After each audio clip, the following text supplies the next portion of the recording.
Medical board বসানো মানে বুঝতে পারছেন বিরাট টাকা খরচ। ওনার দাদার যে প্রবলেমটা হয় সেই প্রবলেমটার নাম অ্যাঙ্কোলাইটিস স্পন্ডিলাইটিস। ক্রমশ স্পাইনাল কর্ড আস্তে আস্তে আস্তে আস্তে আস্তে আস্তে এরকম বেঁকে যাচ্ছে। দিদি আপনার দাদার পিছনে কত লক্ষ টাকা খরচা করেছেন? মানে তখন আজ 10 বছর আগে, 10 থেকে 12 বছর আগে পার ডে খরচা করতাম 70 থেকে 80,000 টাকা পার ডে। Per day.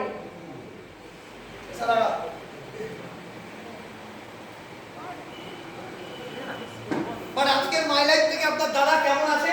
খুব ভালো, খুব সুস্থ। আমার দাদার এমন একটা কন্ডিশন হয়ে গেছিল, মানে ও সমস্ত ডাক্তার, মানে অ্যালোপ্যাথি ডাক্তার বলে দিয়েছিল যে আমরা পারবো না, বাড়ি নিয়ে চলে যান। তখন আমি বোম্বে থেকে নিয়ে বাড়ি পাঠিয়ে দিই। এই মানুষটা যদি না থাকতো তার সত্যি আমি আমার দাদাকে ফিরে পেতাম না। এখানে সমস্ত ওয়েস্ট বেঙ্গলের সমস্ত হসপিটাল ডাক্তার দেখানো হয়ে গেছে। ওনার দাদা একজন রেপুটেড পারসন,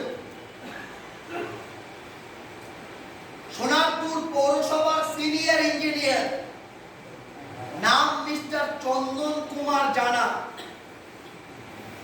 ক্লিয়ার স্যার? স্যার দিদি আজকে বাইক চালাতে পারে? অবশ্যই। আজকে কতক্ষণ পরিশ্রম করতে পারে আপনার দাদা?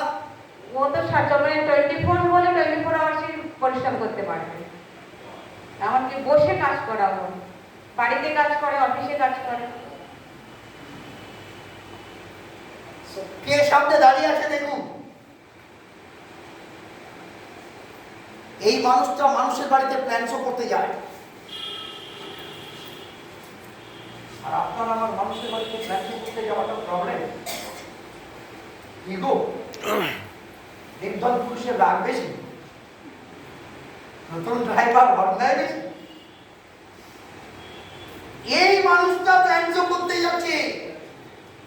আরে ভাই 80 লক্ষ টাকা নিয়েছে পেমেন্ট করে, 650 লেবার কাজ করে। এই মুহূর্তে মুম্বাইয়ে যে এয়ারপোর্ট হচ্ছে, সেই এয়ারপোর্টের মূল হেড অফ দা অ্যাডভাইজার ওনার হাজব্যান্ড। গভর্নমেন্ট প্রথম ওনার হাজব্যান্ডকে ডাকে, ওনার হাজব্যান্ড টেন্ডার নিয়ে বাকি ভাগ করে দেয়। হালকা লোক,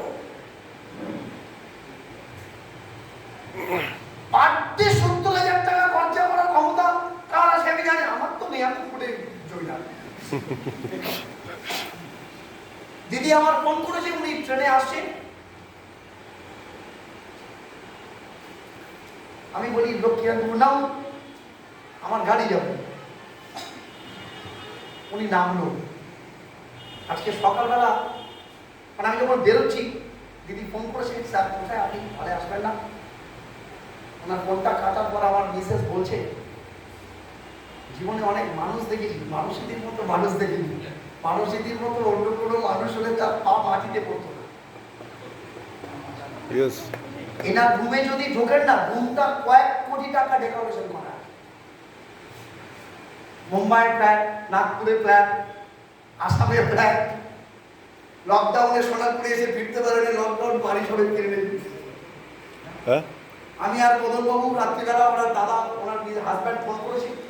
উনি মথুরাপুর স্টেশনে একা বসে আছেন। আমি বলছি দিদি আমাদের বাড়িতে চলুন। বলছে স্যার বাড়ি যেতাম না, একটু দাঁড়ান না, একটু গল্প করি আপনার সাথে। কিছুক্ষণ পরে একটা নতুন গাড়ি একদম শোরুম থেকে, উনি তখন বলছে স্যার আপনার দাদা কিনে পাঠিয়ে দিচ্ছি। মদনবাবু আমার বলছেন বলুন কার সাথে চা খাচ্ছিলাম আমরা। অথচ এই লোকটা সাধারণ পাবলিকের মধ্যে চলাফেরা করে। ও হরে কৃষ্ণ। এই লোকটা যদি মাই লাইফের প্ল্যান করতে যেতে পারে, আপনি আমি পারি না? Yes or no? Thank you so much দিদি, থ্যাংক ইউ। সো শেষ করবো প্রোগ্রাম।